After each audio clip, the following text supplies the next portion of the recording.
Hey everybody, this is Dr. Dost. Welcome to my new course, Let's Learn Biblical Hebrew. This is our first lesson, and in this lesson we're going to be going over the consonants, which is what we're referring to when we talk about the alphabet. In subsequent videos, we'll deal with the vowels. Before we get started, however, be sure to subscribe to the channel, click the bell to be notified when I publish all subsequent lessons, and to gain access to my entire library of Hebrew and Aramaic videos, please join my channel for premium access. All right, let's get started. So the first consonant in the Hebrew alphabet is Aleph. Aleph. On your screen, you'll see two versions of the letter Aleph. The first one on top is the one we're going to get accustomed to seeing, which is a simplified version of how it is written in the square script. This is often called Assyrian or Aramaic square script. Beneath it, you'll see an older version of the letter, which is often referred to as the Paleo-Hebrew form. So on top is the Assyrian or Aramaic square script, and below it is the Paleo-Hebrew form. When you read a printed text of the Bible, you're going to read square script. But if you advance in your Hebrew studies, or if you are perhaps watching a documentary where they show ancient Hebrew inscriptions unearthed by archaeologists, then you might see Hebrew written in Paleo-Hebrew script. And so every letter that I present to you in this video is going to be presented with the square script on top, and that's the one you should really focus on. But for ha-has, below it, I put the Paleo-Hebrew version. Now the letter Aleph is actually a silent consonant in the modern Hebrew pronunciation that we are going to use in this course. These days, it's traditional to teach Hebrew according to the modern Israeli pronunciation or a Sephardic pronunciation, even though the letters would have sounded a bit different in biblical days. But the reason why I and many others choose to use the modern Israeli pronunciation is because over the course of the roughly 1,000 years during which the Hebrew Bible was written, there were different pronunciations of different letters. You can see this, for instance, if you go to Israel and Palestine today. Typically in Jerusalem, when Arabic is spoken, this letter that you see here is pronounced with sort of a Q sound, qa, qa, qa. What you'll find, however, when you go to Nazareth or even into Syria up in the north, is that this letter will often be pronounced which we've just represented with an apostrophe here. But if you go into Gaza, for instance, you will hear it pronounced oftentimes as a g. And so this letter can be pronounced k, and g in roughly the same geographical area, an area about the size of New Jersey, maybe even smaller. And so the word for pen in Arabic, for instance, can be pronounced qalam, alam, and galam, depending on where you are in the very small territory known as Israel-Palestine. And what's true with modern Arabic in Israel-Palestine today was true in Israel in the biblical period with Hebrew. And because we know that this was the case and that there was no one correct pronunciation of Hebrew, scholars have to just make an arbitrary decision to go with something that works. And using modern Israeli pronunciation is really the consensus in scholarship today. Now, with regard to the letter Aleph, for a good period of time in antiquity, it would have had an type of sound, kind of like the way the double T is pronounced in the Scottish pronunciation of the word bottle, bottle. And forgive my poor Scottish accent, bottle. And it's a constriction of the throat.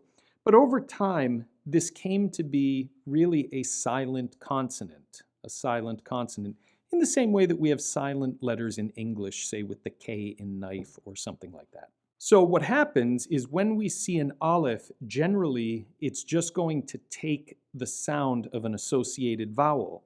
So in the word I, the pronoun I, we pronounce it ani, ani, ani. And so when you see the aleph, there's going to be an A sound associated with it. Ani. And that means I. Other times there'll be an E vowel associated with it, like in the word for God. Elohim, Elohim, Elohim. Ani, Elohim. And then other times it'll take an I sound, like the European I, like we would have in the word machine, for instance. Here, the Hebrew word ish means man. You see an aleph. The aleph has no sound. It just takes the sound of its vowel, I, ish, ish. And then other times we get an O sound, as in the word for food, ochel, ochel. And so, for all intents and purposes, aleph does not have a sound in the pronunciation system that we use for biblical Hebrew. The next letter is the letter bet. Bet. Bet. On the right, you'll notice that it has a dot in it, and on the left it does not. That dot is called a dagesh. A dagesh. When bet has the dot, or the dagesh, it will be pronounced b, like in boy, b, like in boy. When it lacks the dagesh, it will make a V sound like in very or victory. This is somewhat akin to what happens in Spanish, where the letter that we call V in English is sometimes pronounced as a B and other times as a V in Spanish. And sometimes you'll even hear native speakers go back and forth with how they pronounce it. So here are a couple of Hebrew words with the letter bet. The one on the left has the dagesh in it, ben, which means son, ben. And on the right, it lacks the dagesh and this word is pronounced tov, tov, which means good. Ben, tov, ben, tov. The next letter is the letter gimel, which has a hard g sound. So the word on the left, gadol, gadol, which means big. Gadol, which means big. The word on the right is gibor, gibor, which means warrior or soldier. And did you notice in the word gibor, the letter bet?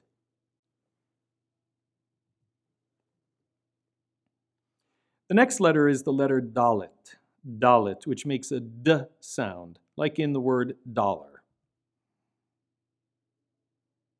We see here on the left the word davar, davar, which means word or thing, davar. And notice that has a bet in it without the dagesh, and so it's not dabar, it's davar.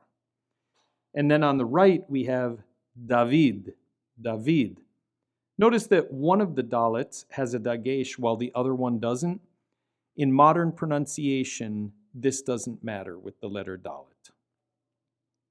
They're both pronounced the same way. Davar, David.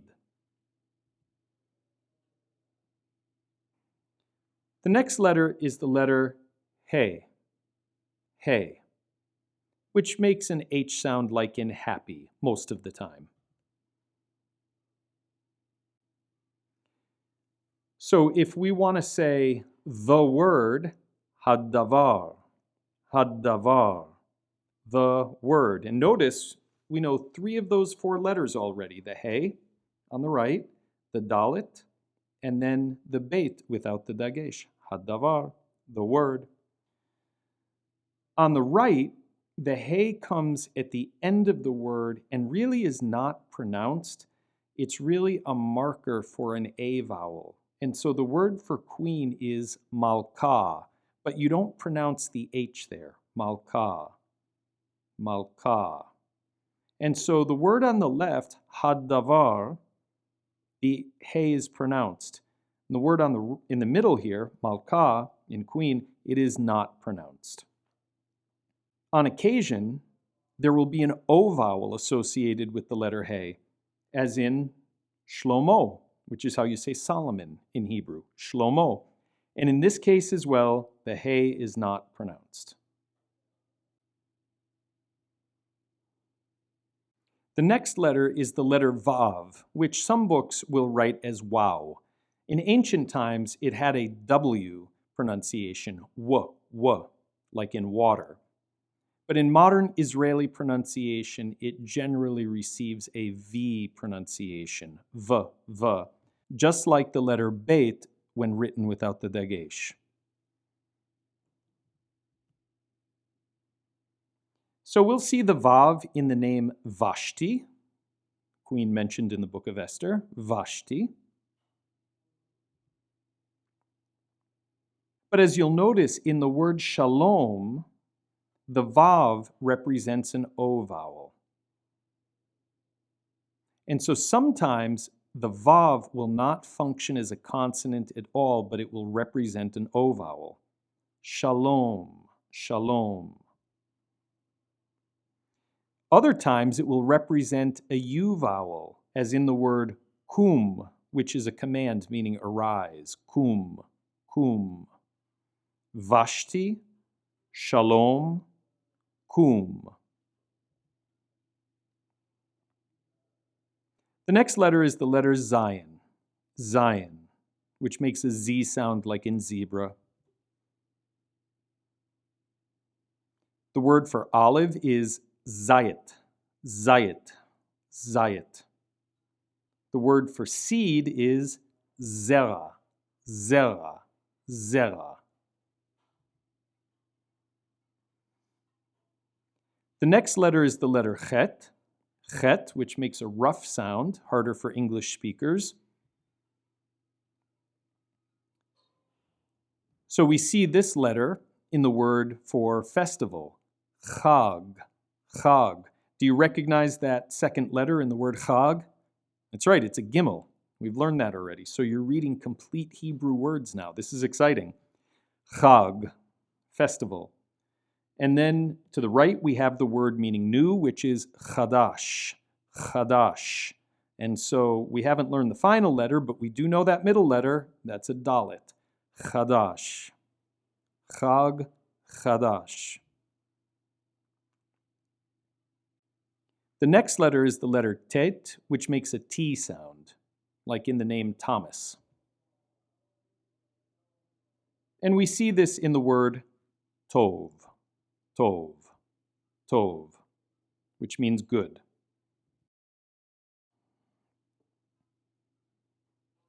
Now we have the letter yud, yud, yud. Yud makes a Y sound, like in the word for hand, which is pronounced yad, yad. Yud dalet spells yad. But it also represents an I vowel, like in the word for goat, gdi, gdi, gimel dalet yud, gdi. In this case, the yud is not a consonant. It's a vowel marker, gdi. We also see it representing the vowel sound a, as in oved, kind of like in the English word obey, right? The E in the English word obey. Oved, oved. And notice that all three of these words now, you can read them in their entirety because you've learned all these letters. Yad, yud dalet, which means hand. Gdi, gimel dalet yud, which means goat. And oved, which means perishing. Aleph, bet, yud, dalet. Next we have kaf. And when kaf is written with a dagesh, it's going to have a hard K sound. K, k. When it lacks the dagesh, it's going to have a rough sound, ch, ch, just like the letter chet, chet. These two letters will be pronounced identically. So the word to the left is kavod, kavod, kaf, bet, vav, dalet. And notice that the vav here in this word represents an O vowel, kavod. Right? The bet is pronounced like a V because it lacks the dagesh. And the kaf at the beginning of the word has a hard K sound, kavod, honor or glory. But in the word to the right, bacha, the kaf lacks the dagesh and therefore has a rough sound. I've represented that as a K, an underlined K. Okay, bacha. The bet makes a B sound because it has a dagesh. The kaf makes a ch sound because it lacks dagesh. And the hey at the end of the word is not pronounced at all. It just represents the A vowel, just like we saw earlier in the word malka for queen. Bacha, he wept. Now, kaf actually has a final form. In other words, it changes shape when it appears at the end of a word. And so this word to the right, meaning surely, but, or however, is ach. Like the middle form without the dagesh, it receives the rough ch sound. Ach. Kavod, bacha, ach. The next letter is lamed, which makes an L sound, like in lollipop. We've seen lamed already in the word for God, Elohim. And notice that we know all but one of those letters, Aleph, lamed, Hey, which is pronounced, and then the Yud represents the I vowel, Elohim. And so you can guess at what that final letter is. We also see the lamed in the word shalom,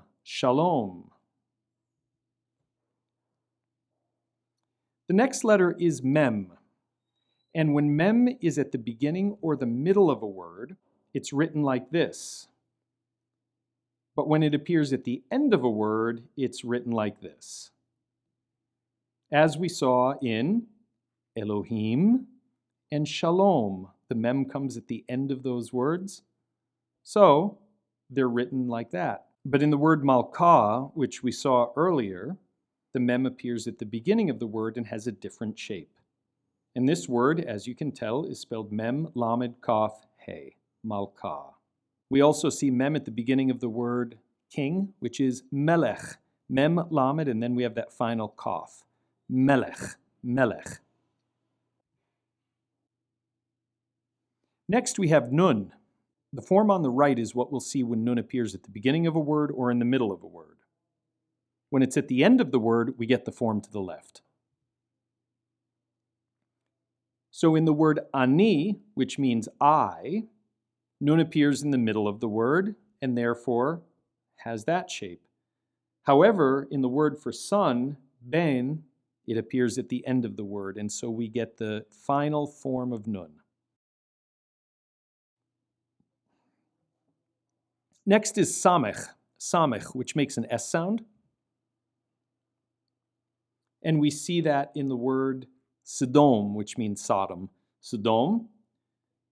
And as you can see, that's spelled samech dalet mem, and that's the final mem form at the end of Sodom. Next is ayin. Now in modern Israeli pronunciation, the ayin, like aleph, is silent. And so in the word zera, we just represent the ayin with a backwards apostrophe, but it doesn't really have any sound, zera.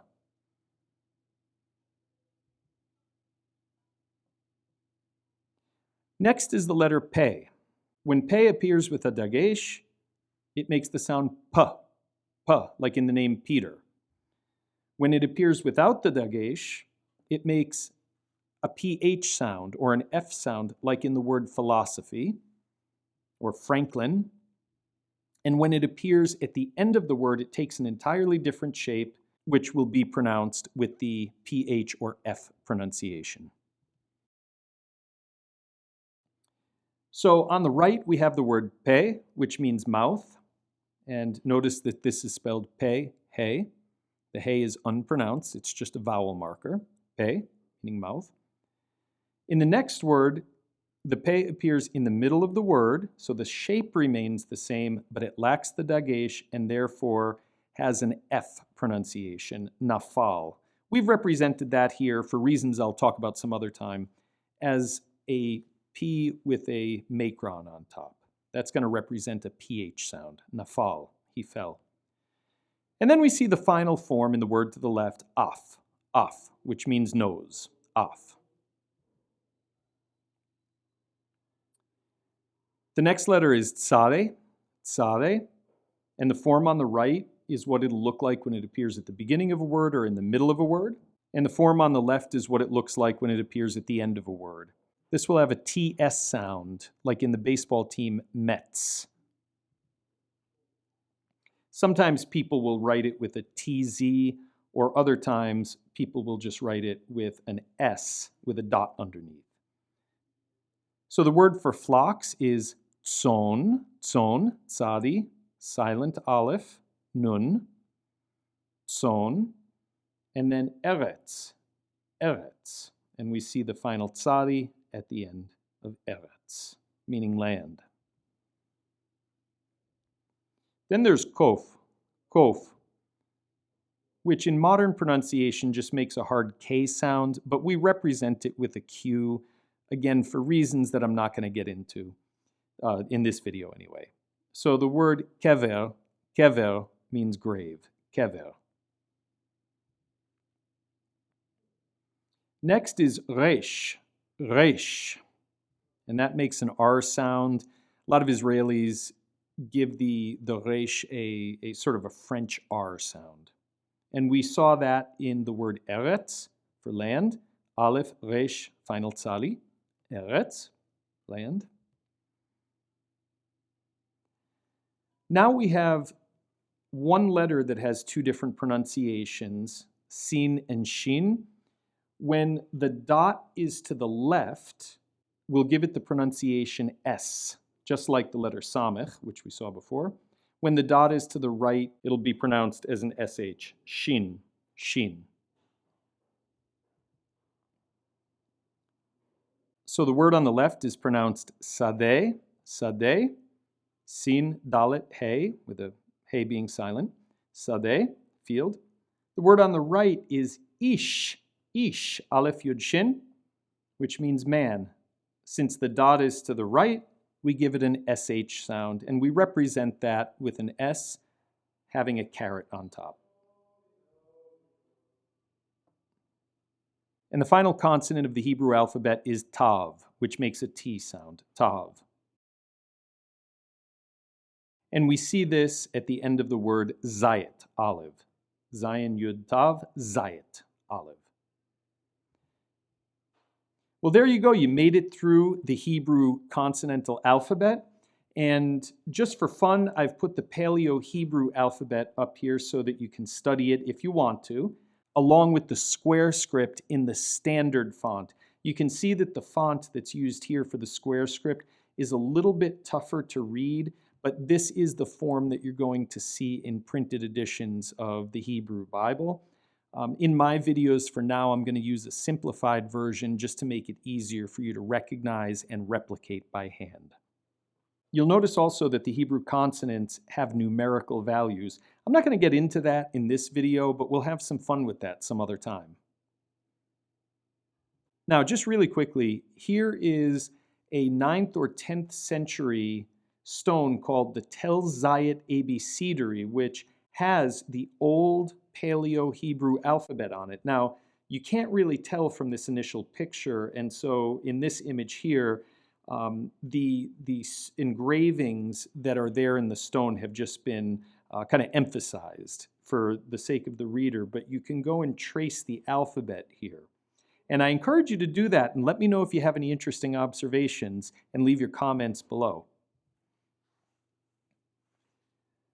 Now here is Esther 1:1 through 3 as it appears in printed and electronic editions of the Hebrew Bible. I would encourage you to take the time and pause the recording and try to identify every consonant that you see on the page. This will be great practice for you. You still won't be able to pronounce the words because I haven't taught you the vowel signs yet, but this is a great way to reinforce what you've learned in this video. Now this is an image of the Leningrad Codex, which is the oldest complete manuscript of the Hebrew Bible, and it's the basis for all printed editions today, or almost all printed editions, I should say. And what you'll see if you zoom in down here is that this is where the book of Esther actually begins. I'll zoom in for you. Right there.